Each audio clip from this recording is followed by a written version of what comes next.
Chapter 20 of Mansfield Park by Jane Austen. This recording is public domain. Recording by Derek Edmondson. January 2018. Chapter 20. Edmund's first object the next morning was to see his father alone, and give him a fair statement of the whole acting scheme, defending his own share in it as far only as he could then. In a soberer moment, feel his motives to deserve, and acknowledging, with perfect ingenuousness, that his concession had been attended with such partial good as to make his judgment in it very doubtful. He was anxious, while vindicating himself, to say nothing unkind of the others, but there was only one amongst them whose conduct he could mention without some necessity of defence or palliation. "We have all been more or less to blame," said he, "every one of us, excepting Fanny. Fanny is the only one who has judged rightly throughout, who has been consistent. Her feelings have been steadily against it from first to last. She never ceased to think of what was due to you. You will find Fanny everything you could wish." Sir Thomas saw all the impropriety of such a scheme among such a party, and at such a time, as strongly as his son had ever supposed he must. He felt it too much, indeed, for many words, and having shaken hands with Edmund, meant to try to lose the disagreeable impression, and forgot how much he had been forgotten himself as soon as he could, after the house had been cleared of every object enforcing the remembrance, and restored to its proper state. He did not enter into any remonstrance with his other children. He was more willing to believe that they felt their error than to run the risk of investigation. The reproof of an immediate conclusion of everything, the sweep of every preparation, would be sufficient. There was one person, however, in the house, whom he could not leave to learn his sentiments merely through his conduct. He could not help giving Mrs. Norris a hint of his having hoped that her advice might have been interposed to prevent what her judgment must certainly have disapproved. The young people had been very inconsiderate in forming the plan. They ought to have been capable of a better decision themselves, but they were young, and excepting Edmund, he believed, of unsteady characters. And, with greater surprise, therefore, he must regard her acquiescence in their wrong measures, her countenance of their unsafe amusements, than that such measures and such amusements should have been suggested. Mrs. Norris was a little confounded, and as nearly being silenced as ever she had been in her life, for she was ashamed to confess having never seen any of the impropriety which was so glaring to Sir Thomas, and would not have admitted that her influence was insufficient, that she might have talked in vain. Her only resource was to get out of the subject as fast as possible, and turn the current of Sir Thomas's ideas into a happier channel. She had a great deal to insinuate in her own praise as to general attention to the interest and comfort of his family, much exertion and many sacrifices to glance at in the form of hurried walks and sudden removals from her own fireside, and many excellent hints of distress and economy to Lady Bertram and Edmund to detail, whereby a most considerable saving had always arisen, and more than one bad servant being detected.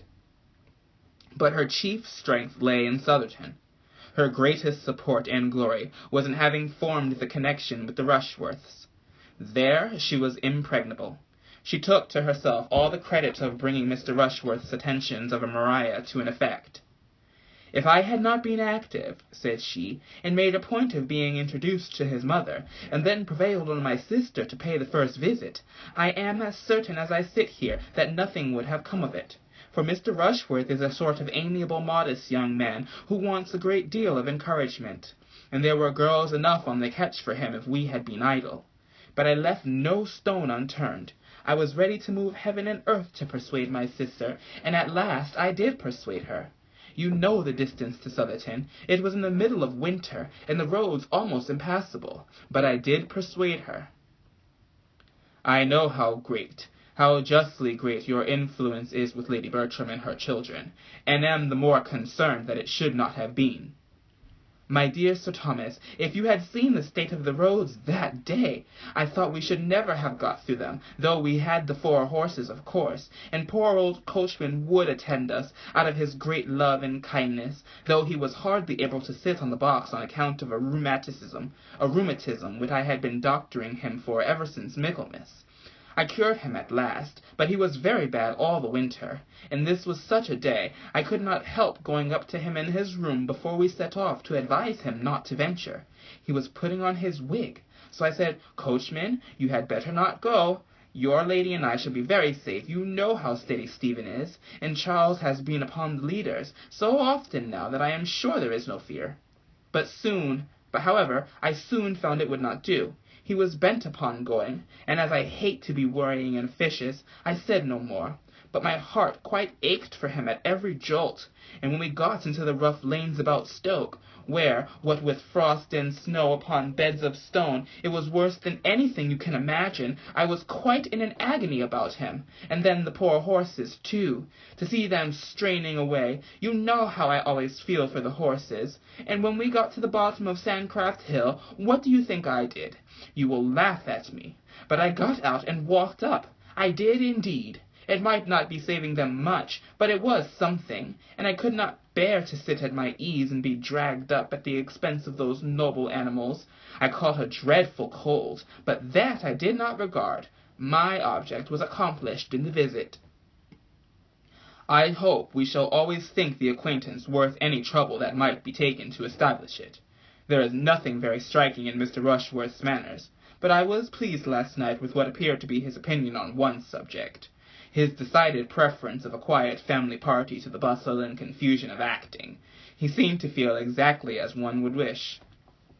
Yes, indeed, and the more you know of him, the better you will like him. He is not a shining character, but he has 1,000 good qualities, and is so disposed to look upon you that I am quite laughed at about it, for everybody considers it as my doing.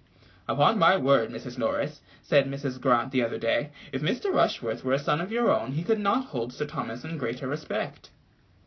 Sir Thomas gave up the point, foiled by her evasions, disarmed by her flattery, and was obliged to rest satisfied with the conviction that were the present pleasure of those she loved was at stake, her kindness did sometimes overpower her judgment. It was a busy morning with him. Conversation with any of them occupied but a small part. He had to reinstate himself in all the wonted concerns of his Mansfield life, to see his steward and his bailiff, to examine and compute, and, in the intervals of business, to walk into his stables and his gardens and nearest plantations. But, active and methodical, he had not only done all this before he resumed his seat as master of the house at dinner, he had also set the carpenter to work at pulling down what had been so lately put up in the billiard-room, and giving the scene-painter his dismissal long enough to justify the pleasing belief of his being then at least as far off as Northampton. The scene-painter was gone, having spoilt only the floor of one room, ruined all the coachman's sponges, and made 5 of the under-servants idle and dissatisfied. And Sir Thomas was in the hopes that another day or 2 would suffice to wipe away every outward momentum of what had been, even to the destruction of every unbound copy of Lovers' Vows in the house, for he was burning all that met his eye. Mr. Yates was beginning now to understand Sir Thomas's intentions, though as far as ever from understanding their source. He and his friend had been out with their guns the chief of the morning, and Tom had taken the opportunity of explaining, with proper apologies for his father's particularity, what was to be expected. Mr. Yates felt it as acutely as might be supposed. To be a second time disappointed in the same way was an instance of very severe ill luck, and his indignation was such that it had not been for a delicacy towards his friend and his friend's younger sister, he believed he should certainly attack the baronet on the absurdity of his proceedings, and argue him into a little more rationality.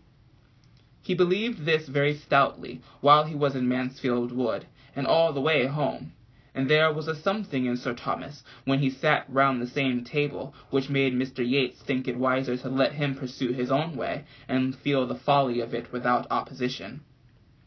He had known many disagreeable fathers before, and often been struck with the inconveniences they occasioned, but never in the whole course of his life had he seen one of that class so unintelligibly moral, so infamously tyrannical as Sir Thomas.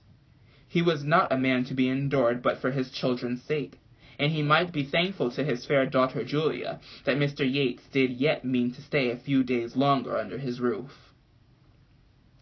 The evening passed with external smoothness, though almost every mind was ruffled, and the music which Sir Thomas called for from his daughters helped to conceal the want of real harmony. Maria was in a good deal of agitation.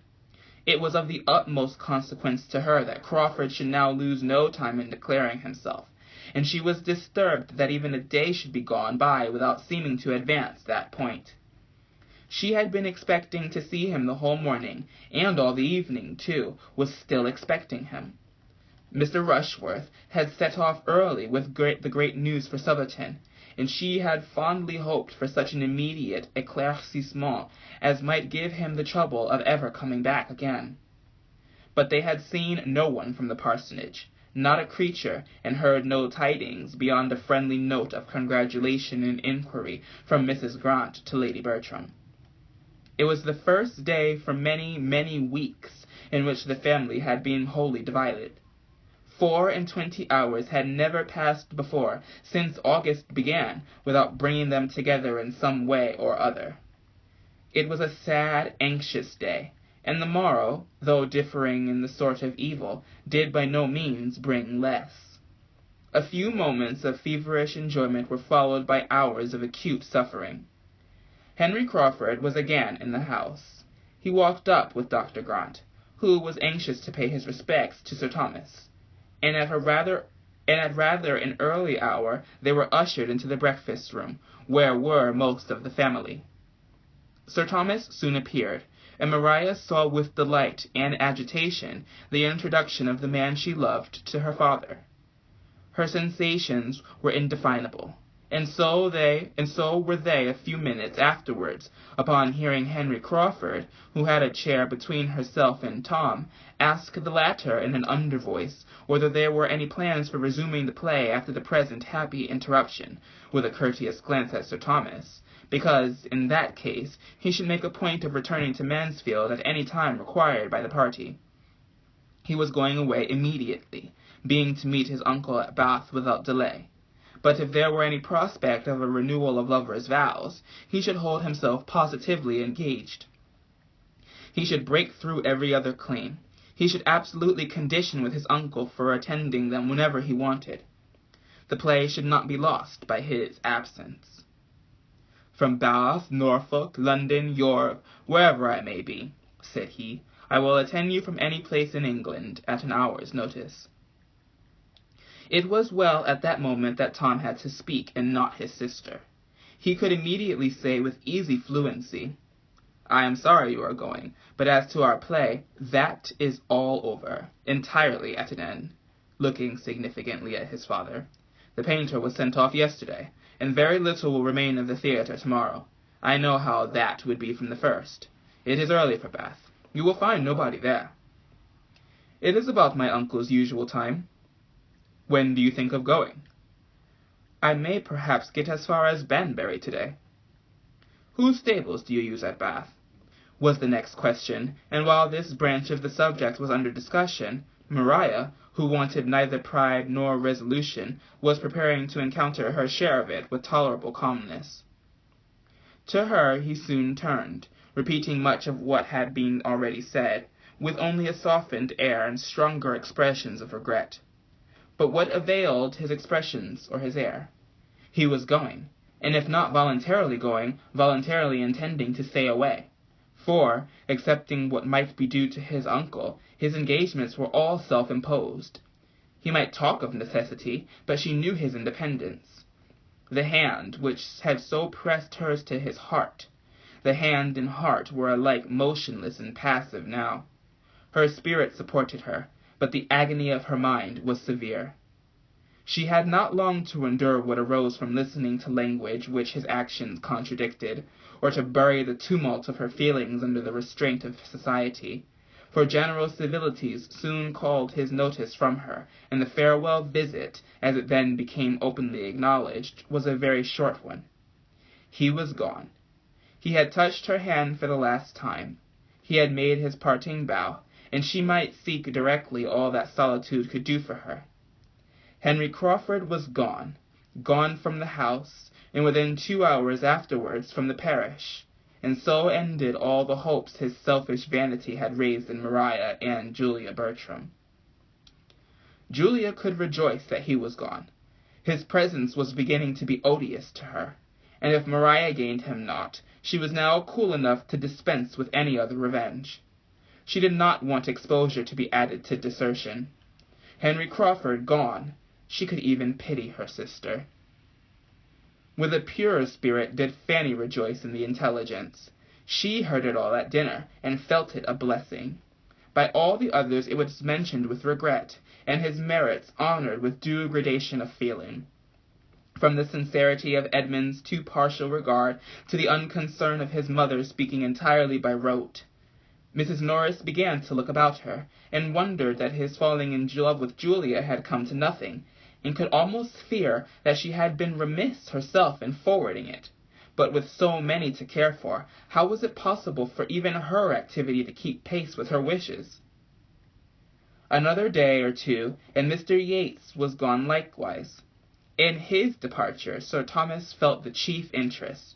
Wanting to be alone with his family, the presence of a stranger superior to Mr. Yates must have been irksome. But of him, trifling and confident, idle and expensive, it was every way vexatious. In himself he was wearisome, but as the friend of Tom and the admirer of Julia, he became offensive.